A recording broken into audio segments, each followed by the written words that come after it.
আপনি কি এসএসসি 2026 পরীক্ষার রেজাল্ট সবার আগে এবং একদম সঠিকভাবে দেখতে চান? কিন্তু কোন ওয়েবসাইটে যাবেন, কিভাবে রোল ও রেজিস্ট্রেশন নাম্বার দিয়ে রেজাল্ট দেখবেন, কিংবা মার্কশিট সহ রেজাল্ট কিভাবে বের করবেন, এসব নিয়ে যদি আপনার কোনো দ্বিধা থাকে তাহলে আজকের ভিডিওটি আপনার জন্য। এই ভিডিওতে আমি ধাপে ধাপে দেখাবো মোবাইল দিয়ে এসএসসি 2026 রেজাল্ট দেখার নিয়ম, অফিসিয়াল ওয়েবসাইট থেকে রেজাল্ট বের করার সম্পূর্ণ পদ্ধতি, মার্কশিট সহ রেজাল্ট কিভাবে দেখতে হয়, আর যদি সার্ভার ব্যস্ত থাকে তাহলে বিকল্প উপায়ে কিভাবে দ্রুত রেজাল্ট দেখতে পারবেন। তাই ভিডিওটি শুরু থেকে শেষ পর্যন্ত অবশ্যই দেখুন যাতে কোনো গুরুত্বপূর্ণ তথ্য মিস না হয়ে যায়। চলুন আর দেরি না করে শুরু করা যাক।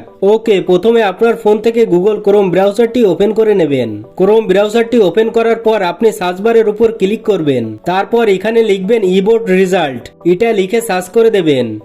সার্চ করার পর এখানে প্রথমে একটি ওয়েবসাইট দেখতে পারবেন, web base result publication system from. এই ওয়েবসাইটে ক্লিক করবেন। আপনার সামনে এরকম একটি ইন্টারফেস ওপেন হবে।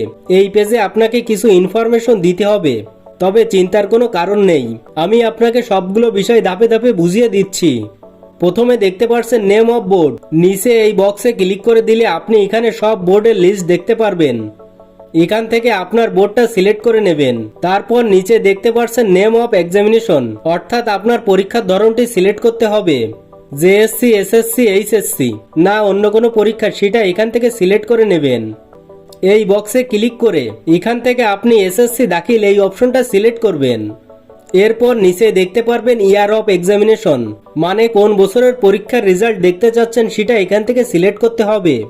তো এই বক্সে ক্লিক করে আপনি এখান থেকে 2026 এটা সিলেক্ট করে নেবেন। সিলেক্ট করার পর নিচে দেখতে পারবেন টাইপ অফ রেজাল্ট, আপনার রেজাল্টের ধরনটি এখানে সিলেক্ট করতে হবে। তো এই বক্সে ক্লিক করার পর এখানে প্রথমে দেখতে পারবেন ইন্ডিভিজুয়াল ডিটেলস রেজাল্ট, এই অপশনটা সিলেক্ট করে নেবেন।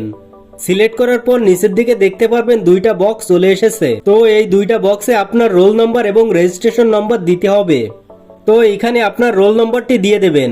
রোল নাম্বারটি দেওয়ার পর এখানে ক্লিক করে আপনার রেজিস্ট্রেশন নাম্বারটি দিয়ে দেবেন। তারপর নিচের দিকে দেখতে পারবেন একটা ক্যাপচার রয়েছে, এই ক্যাপচারটা এখান থেকে আপনাকে কমপ্লিট করতে হবে। তো এই ক্যাপচারটা যদি না বুঝতে পারেন তাহলে এখানে ক্লিক করে নতুন একটি ক্যাপচার নিয়ে আসবেন। ক্যাপচারের ভিতরে যে নাম্বারটি থাকবে সেই নাম্বারটি এখানে বসাতে হবে। তো আমি এখান থেকে নাম্বারটি বসিয়ে নিচ্ছি। ক্যাপচারটা দেওয়ার পর এখান থেকে ভিউ রেজাল্ট অপশনে ক্লিক করে দিলেই আপনার রেজাল্টটা দেখতে পারবেন। তো যখন রেজাল্টটা পাবলিশ হবে তখন আপনি ভিউ রেজাল্ট অপশনে ক্লিক করার সাথে সাথে রেজাল্টটি দেখতে পারবেন। আশা করি বুঝতে পেরেছেন। আর যদি রেজাল্ট দেখার সময় কোনো সমস্যা হয় তাহলে নিচে কমেন্ট বক্সে জানাতে পারেন, আমি যথাসাধ্য সাহায্য করার চেষ্টা করব। আজকের ভিডিওটি এই পর্যন্তই।